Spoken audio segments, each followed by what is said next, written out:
Hello and welcome to another episode of Intersections. I'm your host, Doc Lammons, and this is a show about everything in Russell County, the people, places, things, and history. We're here today at the Blessed Trinity Shrine Retreat, and I'm here with Elizabeth Donor. Elizabeth, tell us a little bit about what you do here. So I'm a lay executive director here at Blessed Trinity Shrine Retreat, and I'm responsible for the operations and facilities and bringing in new retreatants. Well, it's a fascinating place, very beautiful. I've ridden through here probably a couple hundred times on the way to the beach, and really I knew it as Holy Trinity, and just knew it passing through. Tell us a little bit about the history and also of the history of the name and how it got started here, and kind of bring us up to the present. Yeah, so let's see, we'll start with Father Judge, who was ordained a Vincentian priest in Philadelphia in 1899. And he started the first lay missionary group of volunteers up north. And this was something that was a new concept. He identified needs in the community that lay folks could help with and help further the mission of the church. And when he was assigned down here at a mission in Opelika, he brought some of these volunteers with him to help him in his missionary. In addition to the religious groups that might come here for retreat and worship, what other groups use your facility? We also have support groups that use the facility, for example, OA, as well as cancer survivors. And another aspect of the retreat center I want to mention is that we're available for events. So if people have a family group, a reunion, maybe a party that they want to have, they can contact us as well to find out whether their needs can be met here. Perfect. And of course, we're going to go on a little walking tour in a little while, so that will highlight some of the different areas of the property. How big is the property? It's 1,200 acres, and it goes all the way down to the Chattahoochee River. So there are beautiful walking trails that we'll be showing you a bit later. And people can run on those trails as well as walk. Lots of nature. Great. And are there any hours that you observe, and are they seasonal? And when can somebody come to visit? We are open year-round, but we do ask that folks give us a call before they come out. We want to make sure that we're properly accommodating existing retreatants. Sometimes folks will come on silent retreat, for example, and so we want to make sure that we're respecting their needs. And so give us a call, and we'll arrange a time for folks to come out. Which is a good time to ask, how would somebody get in touch with you here? The best way to get in touch is to give us a call at 334-855-4474. All right, and at the end of the show, we'll post the phone number and address and other ways that somebody might could get in touch with you. And our website. And your website, correct. We spoke a little bit about this being a 1,200 acre facility. There are a lot of trails and stuff like that. And we spoke off camera about volunteers that in the past that have come here to maintain trails or whatever small works you have going on. If there are groups out there like you mentioned before, the Boy Scouts or any groups like that, could you speak on that? And I guess they could also call if there are any groups that need community service hours or something like that. Are they also welcome to call to come down? Absolutely, yes. So this place can't function without our wonderful volunteers and donors. And so we welcome everybody, anybody. Give me a call, talk to me about what you're thinking, what you're interested in. We have lots of opportunities for volunteer work, both inside and outside. Right. Seems like it'd be great also for even some company retreats, maybe team building and coming down and volunteering time for a good cause also. Absolutely. Yeah. All right, Elizabeth, we spoke a little bit earlier about the building we're sitting in. And one of the reasons we chose to film here, it's kind of fascinating to me. This is sort of where it all began, right? Yes. And one of the sisters put off camera that this is sort of your Bethlehem, that this is where things were born, and Tell us about these pews we're sitting on. Yes, these are the original pews of this chapel. They're cut pine from the local pine in the area, and there was a lumber mill across the street where the priests and brothers are located, and it's my understanding that they cut this pine there. Oh, wow. And of course, this building... This is 100 years old, wow. 100-year-old. 100-year-old pews. And this building was on the property when it was purchased, correct? That's it was correct. A cabin. And tell us a little bit about how that came about. Yeah, so it's the Burr family land, and it's my understanding that there was one member of the Burr family remaining, and she learned about Father Judge and knew about his work, and so she had offered for him and his volunteers to be able to move on to the land to be able to continue their missionary work out here. And so then Father Judge purchased the land, and this is what became Holy Trinity. And since this structure was already here, it was converted into a chapel when they moved onto the land. Correct. So, well, that's great. Yes, in 1917. Well, great. Well, we'll take a break now, and after the break, we'll come back and do a little, take you to some of the grounds and see some more of the area here. Hey folks, I'm Bear O'Brien, and over the last 40 years I've been able to share my mornings with you on radio, and I've also been able to share my inspirational message every morning. It's a chance for me to share my faith with you. Now we're bringing it to TV thanks to CTV Beam. You can catch us every Monday through Friday morning at 6 a.m. and 8 a.m., the inspiration of the morning. I'm so glad to share it with you. So please be watching every Monday through Friday at 6 a.m. and 8 a.m. I love you. God bless you. Welcome back, everybody. Again, we're here with Elizabeth Donor at the Blessed Trinity Shrine Retreat, and we spoke a little bit about Father Judge. We are here at the original house where he lived and came back to visit even after he left. Elizabeth, can you kind of show us around in here? Absolutely. Come on in. So as you can see, it's a pretty small confined space, but he would have his meals here. He would hear confession here. And he also slept here, and it's my understanding that he had a little mat that he'd roll out onto the floor at night and then roll it back up in the morning. Wow. It's amazing how they lived back then, and you can see some of the original cedar beams that it was built with. It's great.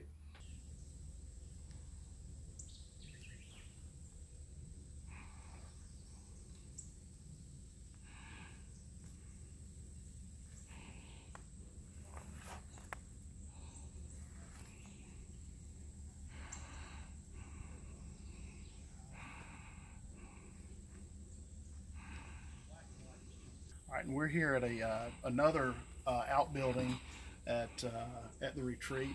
Elizabeth, tell us a little bit about this building. So this is a building that we call Emmaus, and it's our hermitage, and it's a place where people can come to be on silent retreat and kind of removed from the world out here in the middle of nature. And there's a full kitchen, so you can prepare all your own meals. Great. Well, let's go inside and check it out. As you said, a full kitchen, bathroom facilities, really everything you would need for a retreat. Absolutely.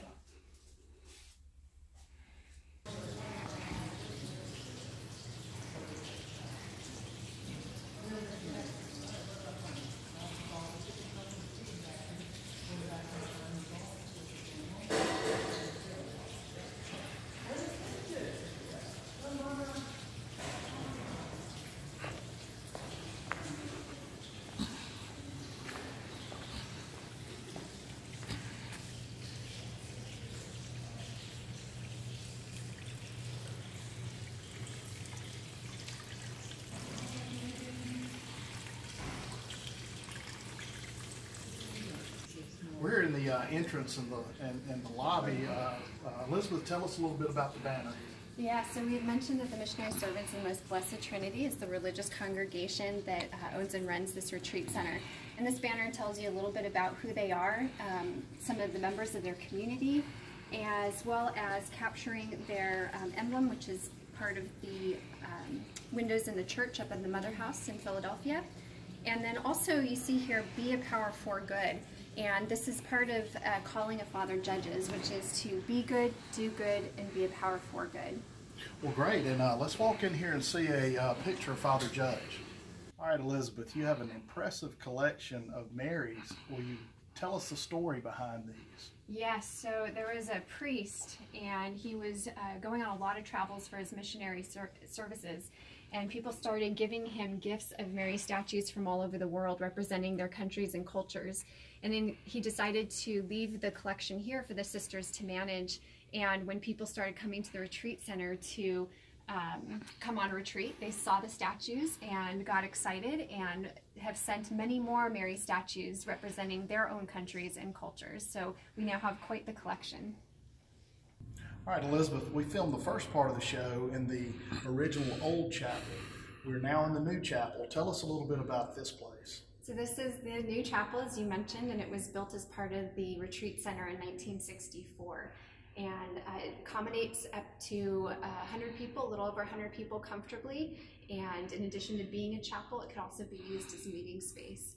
Oh, great. So large groups can rent this out for their meetings or whatever. It doesn't have to be a chapel or religious service, correct? And it has great acoustics. So if you're interested in music or choir performances, that's also a great space. Well, great. And I noticed a giant crucifix in the back. We're going to walk up there and get you to tell us a little bit about that. Perfect. All right. Well, tell us a little bit about the crucifix here in the new chapel. Yeah, so the cross itself is from local wood, and Jesus' body was handmade in Italy and shipped over here. And the gentleman who put this all together, the guys who were working on it, had a really hard time nailing in the nails to get it secured to the cross. It was a very emotional and spiritual experience for them. Wow. And how big is that? Do you know? It looks 10 or 12 feet tall. It does look about that tall. I don't know the exact dimensions. Great. Well, it is a great focal point for the chapel, and it is beautiful in here. Absolutely. Elizabeth, it smells really good in here as we walk through the entrance over toward this area. Tell us about this area. So this is our dining room, our dining area, and it seats comfortably about 70 people, but we do have the ability to add in some more tables and chairs. And all of the meals, breakfast, lunch, and dinner here are served cafeteria style, and people who come on retreats can purchase as many or as few meals as they would like. Okay, so this could be included in the package, or sort of, for lack of a better term, a la carte if you want the food or not the food. Absolutely. Well, great. Well, let's from here, we're very close to the areas you have for accommodations. Before we walk to those areas, tell us a little bit about the layout and how many rooms and how many people you could possibly accommodate. Yes, so if you look down on our building from the sky, it looks like a cross, and the two arms of that cross are the accommodations. We have 40 bedrooms, and each bathroom is between two single bedrooms. And there are 20 on this side, which is the Hope Wing, and 20 on this side, which is the Faith Wing. Well, great. Well, let's go over to the Hope Wing, and I think you have some people in the Faith Wing currently, so let's go to the Hope Wing and check out some rooms. All right, and Elizabeth, you're about to take us through one of the rooms and show us what somebody might see when they come to stay with you here. Yes, absolutely. So each room is a single accommodation, single bed with a desk, heating and air conditioning, and a chair for comfort in reading or relaxation, meditation. And then between the two rooms, we have a bathroom, full bathroom. And then as you can see, this room is exactly the same setup as the other. All right, Elizabeth, we're here at the Stations of the Cross Trail. Tell us a little bit about the trail, and for those of us that might not know about the Stations of the Cross, what it represents and what do you use it for? Yes, so this is a trail for individual or groups to come down here and stop at each point along the way in memory of the Passion of Christ, kind of a trip down Calvary, if you will, and it's a great time for prayer and reflection. Great, and also the trail ends here at an historic cemetery. Can you tell us a little bit about the cemetery here and who is buried here? Yes, so this is members of the Miles family, and they lived on this property. They were sharecroppers on the Burr land, and the cabin that became Father Judge's chapel was actually a cabin where one of the members of the family lived. Oh wow, so this cemetery predates the mission here, correct? It does, yes. Oh wow, well that's great.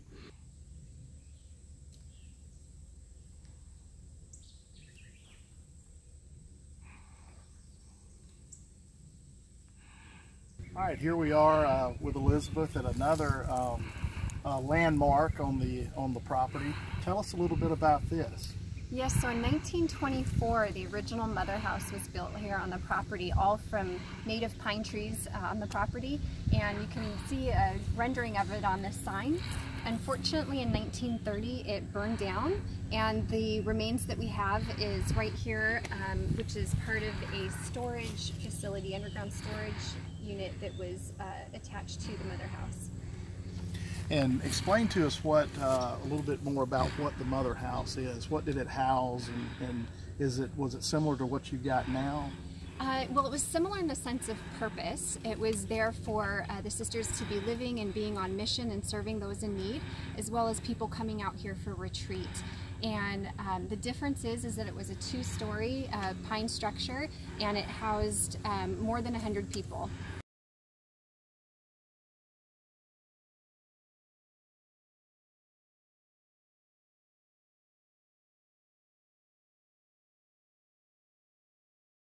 All right, now we're here on a trail that goes north from the main body of the property. What's this trail called?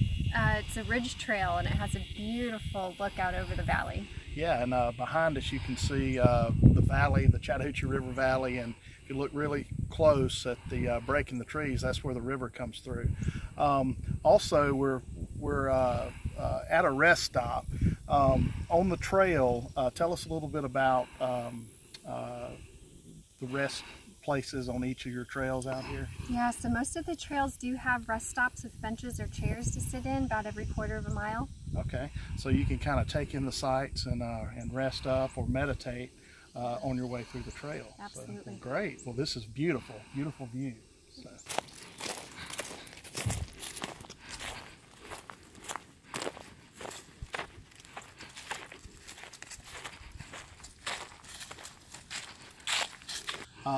As we talked about earlier, the facility is 1,200 acres, right? Yes.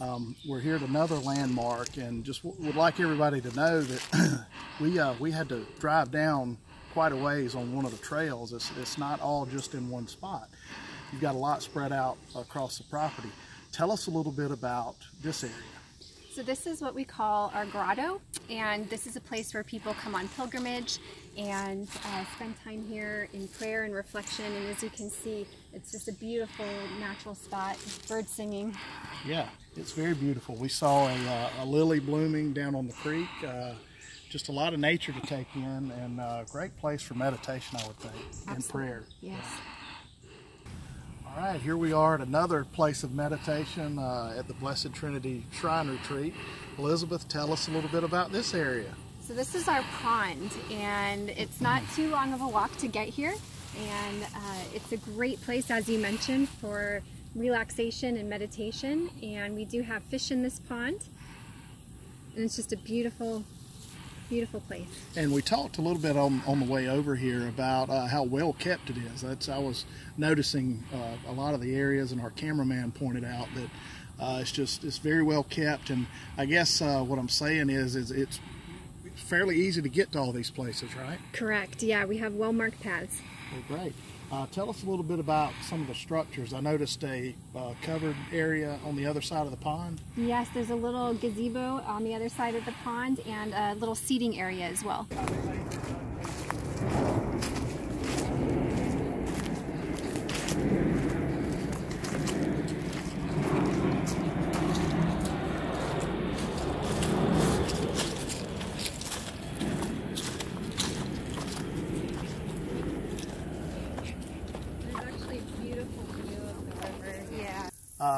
Now we're here at the end of Snake Creek Trail, just a little ways from where we filmed a minute ago.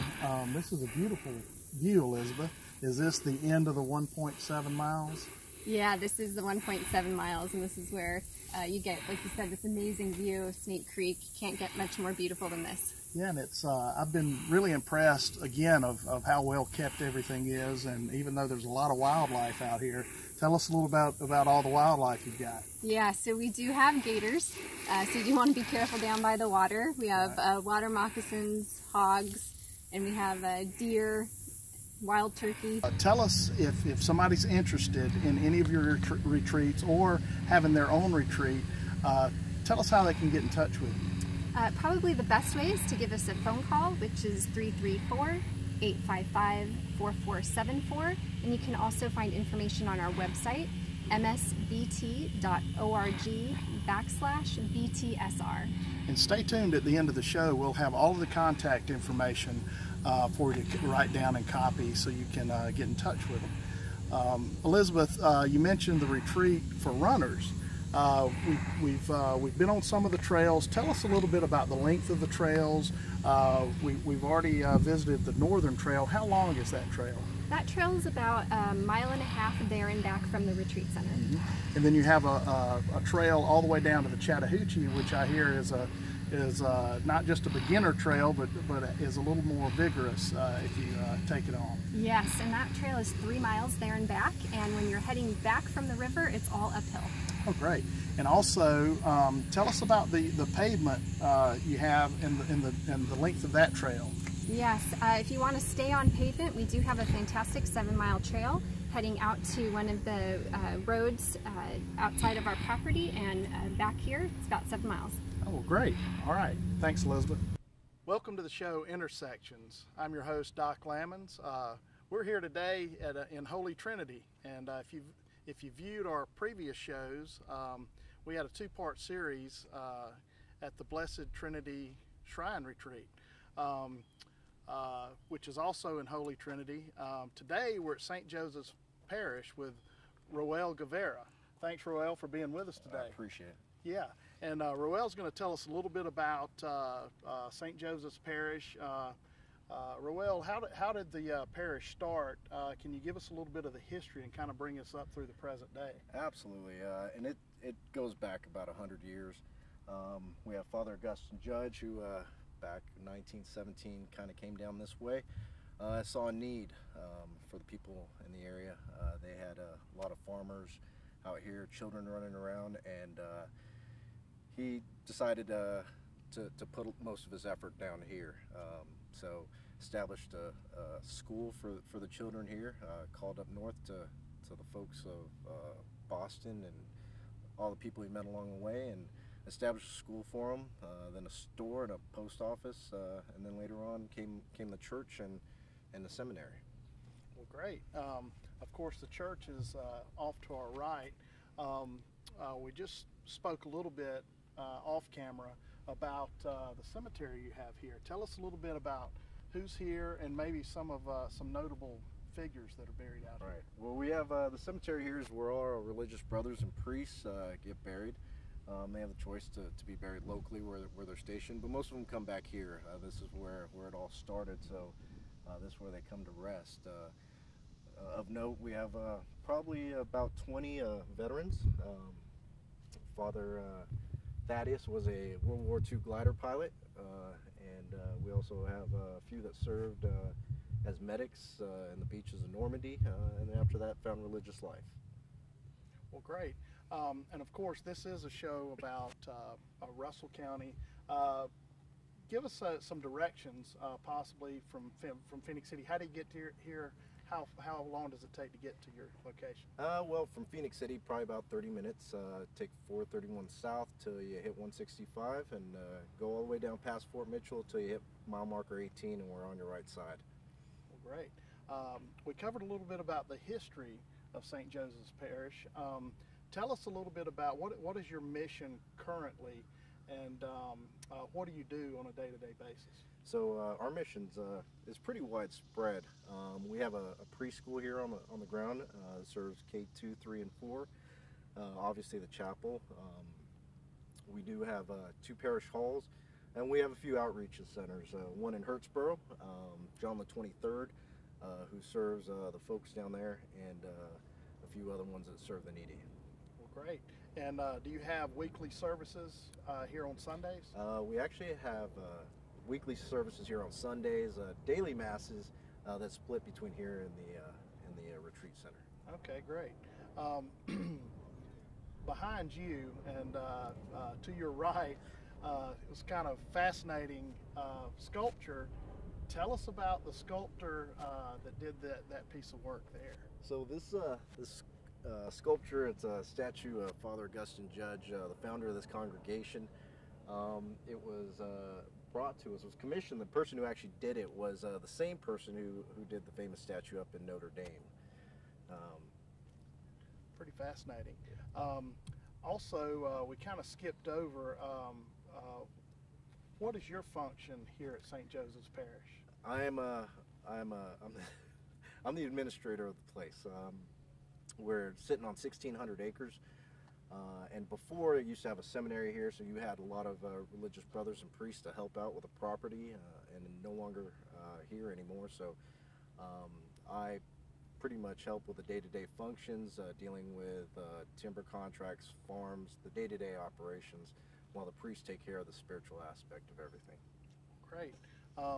And now, if you don't mind, we'll kind of check out some of the attractions here at St. Joseph's Parish, so everybody, all the viewers can see what different spots are on the property and attractions.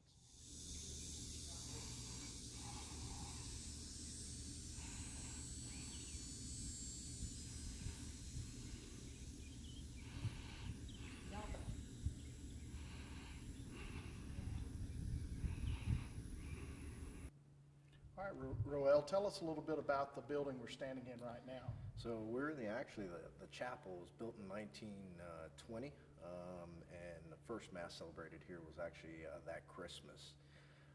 It was actually it was the chapel for the seminary that was here and later on became the chapel. The original place of worship was across the street. We had the Peter Claver chapel and school. Which later, when the seminary went away, this is where everything moved to. Well, great. This place has been here a really long time. How long have you been here? I've only been here about 3 years. I retired out of the Army, and I was coming to church here.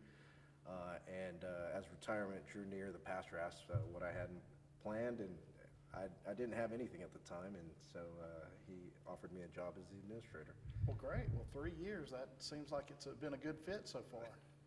I think so. It's one of the jobs where it's cathartic, kind of give back to the community, continue to serve, just as I did in the military. Well, great. Well, thanks for letting us come down and do the show and taking some time to show us around. I guess you're going to take us now to some notable spots on the property. Absolutely. Well, I'd like to go show off our school. We're really proud of our school. It's approximately 60 kids, 4 classrooms, 2 of K4, and there's a K2 and K3. We strive really hard to cater to those folks who couldn't afford to send them to a regular daycare, and we don't even consider it a daycare. It's an early childhood learning center. With the curriculum, teachers work really hard to make sure they're set up for kindergarten and the rest of elementary school. Well, great. Well, we're about to go check that out, but in the meantime, if somebody wanted to get in touch with you or get more information on the school or services held here or just anything you've got going on in the community, how do they get in touch with you? We're on the internet at www.holytrinityal.org. You can find us on Facebook. Just look for Holy Trinity or St. Joseph's Parish. Or our phone number is 334-844-3158. Yep. And at the end of the show, we'll also have all the contact information posted for you to get in touch with the folks down here.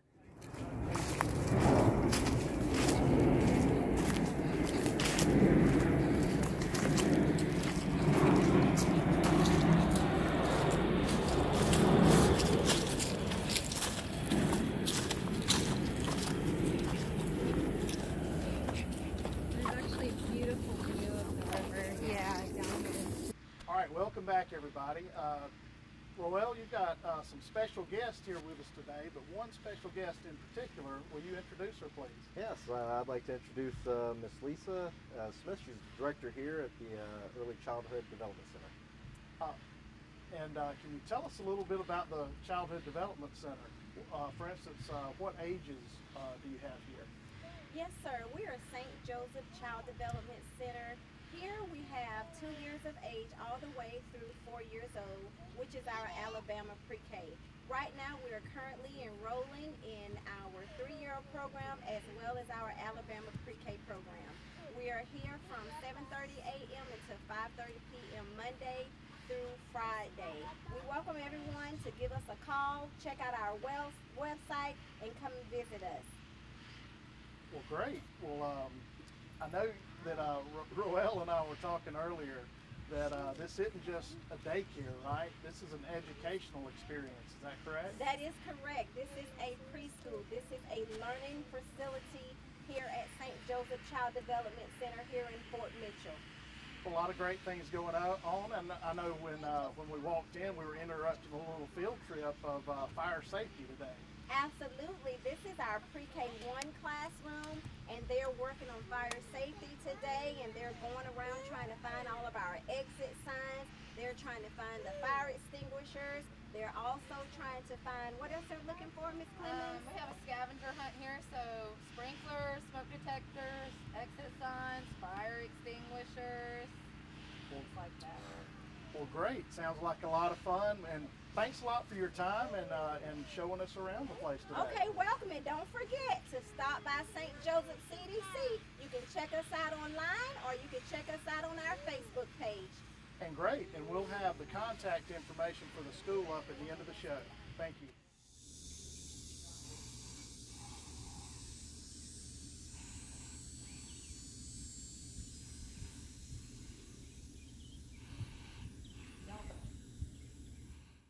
Roel, thanks a lot for your time today at St. Joseph's Parish.